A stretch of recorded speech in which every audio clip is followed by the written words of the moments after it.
In 1971, construction on the Spadina Expressway was already underway.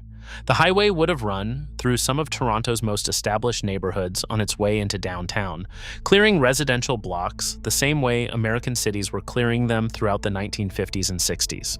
Toronto was following the exact same script as Detroit, Baltimore, and Atlanta. Then the residents who would have been displaced organized, pushed back, and won. Ontario Premier Bill Davis canceled the expressway mid-construction. The money that would have finished the highway went to transit instead. New subway lines were built, development clustered around stations rather than spreading outward along highway corridors. The neighborhoods that would have been demolished are still there, still occupied, still functional, and the highway was never finished. There is a stretch of road north of Eglinton that just stops, a monument to the decision made in 1971 that most cities did not make. Every measurable difference between Toronto and a comparable American city can be traced, at least partly, back to that decision. Toronto looks American. A quick aerial view would fool most people. A massive skyline, wide arterial roads, sprawling suburban neighborhoods stretching in every direction. A street grid that would not look out of place in Chicago or Phoenix. If you had to guess the city from the air, most people would guess somewhere in the Midwest. But spend any time actually moving through the city and something shifts. The transit runs frequently. The neighborhoods hold their density farther from downtown than American cities of comparable size. The suburbs have apartment buildings mixed into them at a rate that American suburbs do not. The argument for why Toronto is better than its American equivalents is not that it is a European city wearing North American clothes. It made the same post-war choices as American cities in most respects. The single exception was 1971. And that exception has compounded over 50 years into a fundamentally different built environment. Let's start with the transit, because the transit is the most specific and measurable argument. The TTC, Toronto's transit system, carries approximately 2.4 million riders on a typical weekday across its subway, bus, and streetcar networks combined.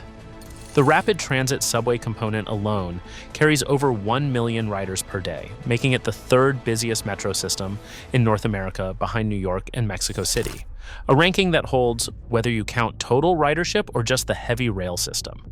The streetcar system, one of the last traditional streetcar networks remaining in North America, runs dedicated lanes through some of the city's densest downtown corridors and carries approximately 224,000 riders per weekday.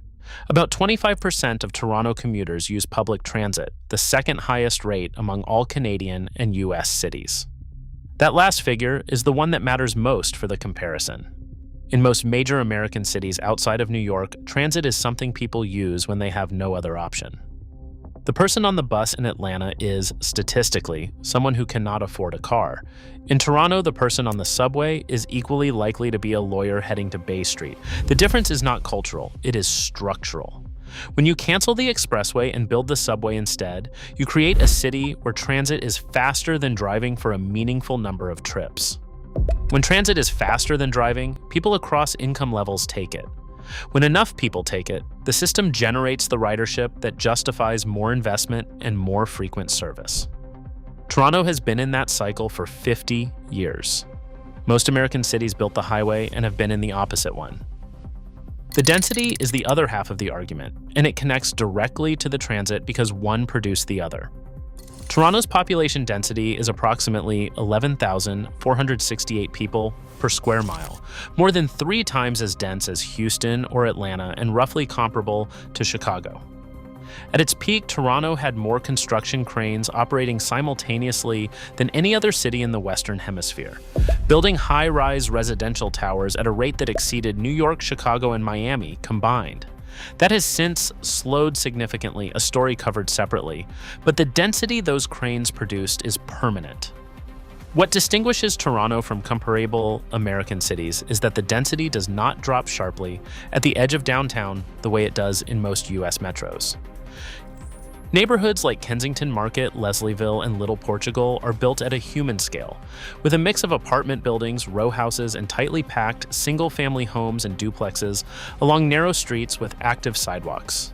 They were not designed this way deliberately. They exist at this scale because the Spadina decision preserved the neighborhoods that would have been cleared for the highway, and the transit investment that followed made those neighborhoods continuously desirable to live in without requiring demolition and replacement. Walk through Kensington Market on a weekday afternoon, and what you notice is that it functions. The ground floor retail is occupied. People are moving through it on foot rather than in cars. The streets are narrow enough that pedestrians feel like the primary users rather than an afterthought. This is the baseline urban experience in Toronto's older central neighborhoods, and it is not something that can be replicated quickly in cities that cleared their equivalent neighborhoods in the 1960s. Baltimore had neighborhoods like this, so did Detroit. The highways went through them, and the neighborhoods did not come back. Even the suburbs are different, and this requires some calibration, because Toronto's suburbs are still car-oriented and still look recognizably North American. The big box stores are there. The arterial roads are wide, but along major transit corridors in Scarborough, Mississauga, and Brampton, clusters of mid- and high-rise apartment buildings and stacked townhouses integrate directly into suburban neighborhoods in ways that Atlanta or Dallas or Phoenix simply do not have. Drive through Scarborough on a weekend and you will find people walking to apartment buildings that sit next to single-family homes, served by bus routes that actually run frequently enough to use. The housing variety that American cities spend enormous legislative effort trying to legalize is present in Toronto's suburbs, not because anyone mandated it, but because the transit corridors created the economic conditions that made denser development viable in suburban locations. You get more housing types when more people can get around without a car. Along the Yonge Street corridor, where the subway's Line 1 runs, the transit-oriented development pattern is most visible. Around stations at North York Centre, Eglinton, and Shepherd Yonge, clusters of high-rise towers, office buildings, and mixed-use development have formed around platforms that are now surrounded by thousands of residents who can walk to the train. These were low-density suburban locations 2 or 3 decades ago. The transit infrastructure arrived, the density followed, and the result is a series of functioning urban nodes distributed across what would otherwise be standard North American suburban sprawl. This is the argument for why transit investment produces urban outcomes that highway investment does not. Build a highway exit and you get a parking lot, a strip mall, and a traffic signal someone will eventually widen to 6 lanes. Build a subway station in a suburb, and over several decades, you get something that starts to function like a city. Toronto has been running this experiment along the Yonge corridor since the 1950s, and the results are visible in the skyline. The same pattern is visible in the streetcar corridors through downtown. King Street and Queen Street function as genuine commercial strips with ground floor retail and upper floor residential, in a way that comparable arterial roads in American cities rarely sustain past the first few blocks from a downtown core. The transit infrastructure creates the pedestrian density that makes those commercial streets viable. The commercial streets make the transit corridors attractive to live near. The density that results makes the transit ridership numbers work. The cycle feeds itself, and it started when the subway was built rather than the expressway. Now for the honest part, because Toronto's advantages come with significant costs that the title should not obscure. Toronto's housing affordability crisis is among the most severe in the developed world. The median home price sits at approximately 1 million Canadian dollars, giving the city a price-to-income ratio of 8.4.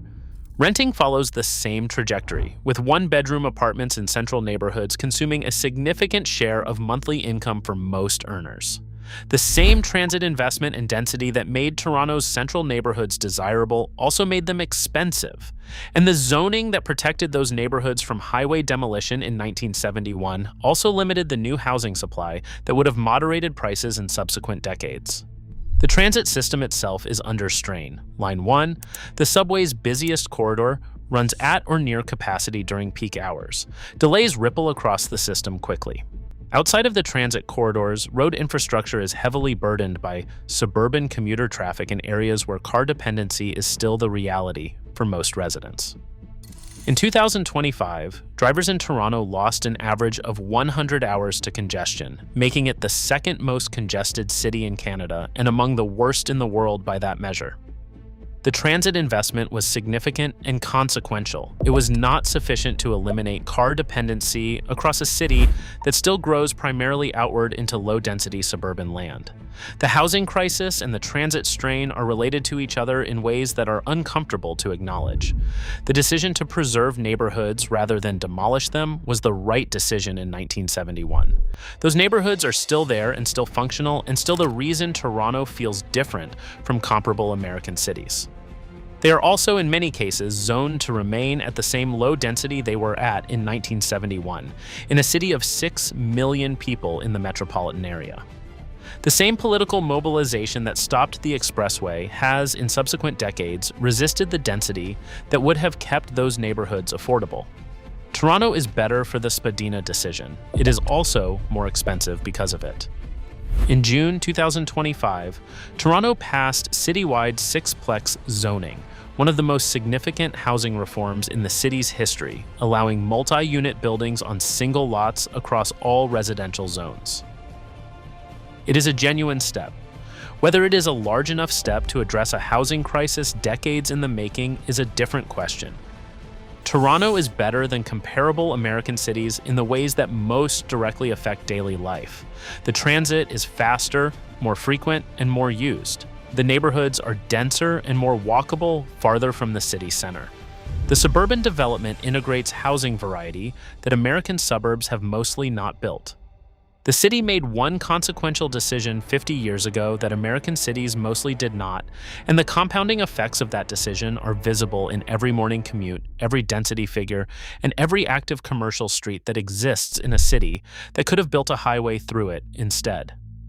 It is also more expensive to live in than almost any American city, operating transit infrastructure at capacity and working through housing reform that is slower and more politically complicated than the crisis warrants.